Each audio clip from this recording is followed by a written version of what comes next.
2036 ମସିହାରେ ଏହି ସ୍ୱାଧୀନ ଭାରତର ଅମୃତ ମହୋତ୍ସବକୁ ଆମ୍ଭେମାନେ ଉତ୍ସାହର ସହିତ ପାଳନ କରିବାକୁ ଯାଉଛୁ। ତେଣୁ ମୁଁ ତାରି ଉପରେ କିଛି କହିବାକୁ ଯାଉଛି। ପରାଧୀନତା ଶୃଙ୍ଖଳାରୁ ସ୍ୱାଧୀନତାର ମୁକ୍ତ ଆକାଶକୁ ଉଡ଼ିଯିବା ପାଇଁ ସମସ୍ତେ ବ୍ୟାକୁଳ ହୁଅନ୍ତି। ଆପଣାର ସ୍ୱାର୍ଥ ତ୍ୟାଗ କି କେବେ ଅନ୍ୟ ପାଖରେ ବଳିଦାନ ଦେବାକୁ ଚାହାନ୍ତି ନାହିଁ। ସ୍ୱାଧୀନ ଭାବରେ ବଞ୍ଚିବାକୁ ସମସ୍ତେ ଉଦ୍ୟମ କରିଥାନ୍ତି। ସେହିପରି ଭାରତବାସୀମାନେ ବିଦେଶ ଶକ୍ତି ବିରୁଦ୍ଧରେ ଦଣ୍ଡାୟମାନ ହୋଇ ଆପଣାର ସମସ୍ତ ଶକ୍ତି ସାମର୍ଥ୍ୟକୁ ଲଗେଇ ନିଜ ଦେଶକୁ ସ୍ୱାଧୀନ କରିବାକୁ ଚେଷ୍ଟା କରିଥିଲେ। କଥାରେ ଅଛି, ସଫଳତାର ବାଟ ଯେତେ ବି କଷ୍ଟ ହେଉନା କାହିଁକି, ଯଦି କଠିନ ପରିଶ୍ରମ ତ୍ୟାଗ ଥିବ ନା, କେବେ ବି ସେ କଠିନ ପରିଶ୍ରମ ତ୍ୟାଗ ବୃଥା ହେବ ନାହିଁ। ଆଜି ବି ମଧ୍ୟ ସେୟା ଘଟିଛି। କୋଟି କୋଟି ଭାରତବାସୀଙ୍କର ପରିଶ୍ରମ ତ୍ୟାଗର ସ୍ୱାଦ ଆଜି ଆମେ ଚାଖୁଛେ।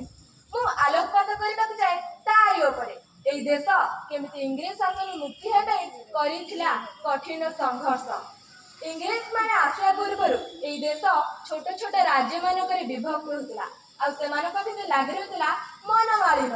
ଆଉ ସେହି ଦୁର୍ବଳତାର ସୁଯୋଗ ନେଇ ବାଣିଜ୍ୟ ଉଦ୍ଦେଶ୍ୟରେ ଆସିଥିବା ଇଂରେଜମାନଙ୍କର ଲୋଲୁପାଖି ସ୍ୱପ୍ନ ଦେଖୁଥିଲା ଏହି ଦେଶର ଶାସନଭାରକୁ ହାତକୁ ନେବାକୁ।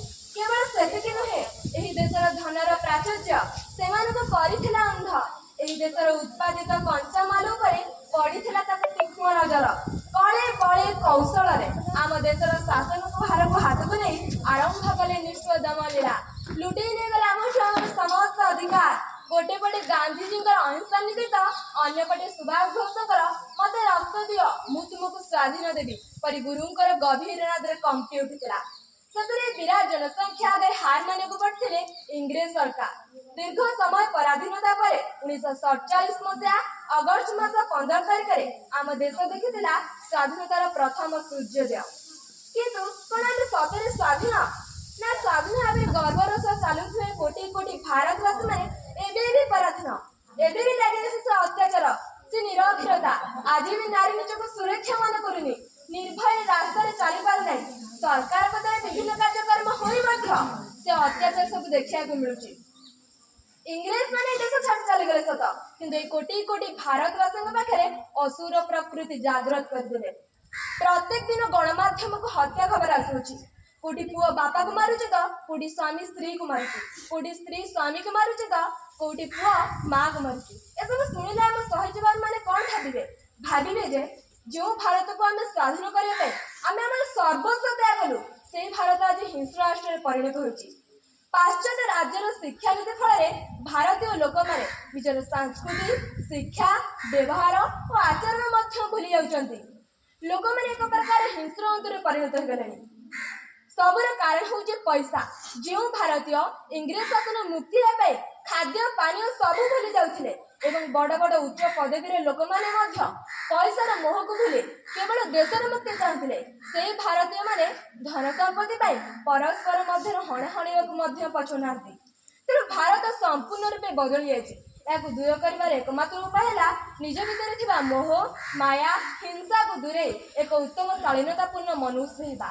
ଏହା କରିବା ବହୁତ କଷ୍ଟ, ମାତ୍ର ଯଦି କୌଣସି ଗୋଟେ ବ୍ୟକ୍ତି ଏହା କରିବାରେ ସକ୍ଷମ ହୁଅନ୍ତି, ତେବେ ଏହି ବିଶାଳ ହିଂସ୍ର ରାଷ୍ଟ୍ରକୁ ଏକ ଶାନ୍ତିପୂର୍ଣ୍ଣ ରାମରାଜ୍ୟ ରୂପେ ପ୍ରତିଷ୍ଠା କରିବାରେ ନିଶ୍ଚିନ୍ତ ସଫଳ ହେବ। ଆମ ମନରେ ଦେଶଭକ୍ତିକୁ ଜାଗ୍ରତ କରିବା। ଦେଶଭକ୍ତିର ମାନେ ନୁହେଁ କି ଆମେ ସେନାବାହିନୀରେ ସାମିଲ ହୋଇ ବନ୍ଧୁକ ଧରି ଛିଡ଼ା ହେବା। ଯଦି ଆମେ ଗୋଟେ ଗଛଟି ଲଗାଇ ପରିବେଶ ସୁରକ୍ଷା ପାଇଁ ଚିନ୍ତା କରୁଛେ, ତାହେଲେ ଏ ବି ଗୋଟେ ଦେଶଭକ୍ତି ଅଟେ। କାରଣ କୌଣସି ଦେଶ ତା ମାଟି ପାଇଁ ମହାନ ହୋଇଥାଏ, ବରଂ ଦେଶବାସୀଙ୍କ ଭୂମିକା ପାଇଁ ମହାନ ହୋଇଥାଏ। ତେଣୁ ମୋର ଦୃଷ୍ଟିକୋଣ ଅନୁସାରେ 2036 ଏମିତି ହେବା ଦରକାର ଯେଉଁଠି ପ୍ରତ୍ୟେକ ବ୍ୟକ୍ତି ଶିକ୍ଷିତ ହେବା ଦରକାର। ଜାତି ଧର୍ମ ଲିଙ୍ଗରେ କୌଣସି ଭେଦଭାବ ରହିବ ନାହିଁ। ନାରୀ ନିଜକୁ ସୁରକ୍ଷା ମନେ କରୁଥିବ, ନିର୍ଭୟରେ ରାସ୍ତାରେ ଚାଲିପାରୁଥିବ। ଏଥିପାଇଁ ଆମେ ବର୍ତ୍ତମାନ ଠାରୁ ଉଦ୍ୟମ ଆରମ୍ଭ କରିବା ଉଚିତ। ଯଦି ଆମେ ଏକତାର ସହିତ ଉଦ୍ୟମ ଆରମ୍ଭ କରିବା, ତାହେଲେ 2036 ସୁଦ୍ଧା ଭାରତ ନିଶ୍ଚିତ ରୂପେ ଆତ୍ମନିର୍ଭରଶୀଳ ହେବ।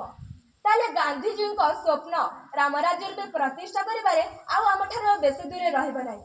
ହେ ମୋହନ କି ମୋହନ, ମନ୍ତ୍ର ଦେଲ ଢାଳି ଭାରତର ବକ୍ଷେ ଦେଲ ଅଗ୍ନିଶିଖା ଜାଳି। ଜଗାଇଲ କୋଟି କୋଟି ପ୍ରାଣେ ଉଦ୍ଦୀପନା, ଖେଳିଗଲା ସାରା ଦେଶେ ତତ୍ତ୍ୱ ଉନ୍ମାଦନା। ମୁଁ ଏତିକି କହି ମୋର ବକ୍ତବ୍ୟ ଶେଷ କରୁଛି। ଜୟ ହିନ୍ଦ।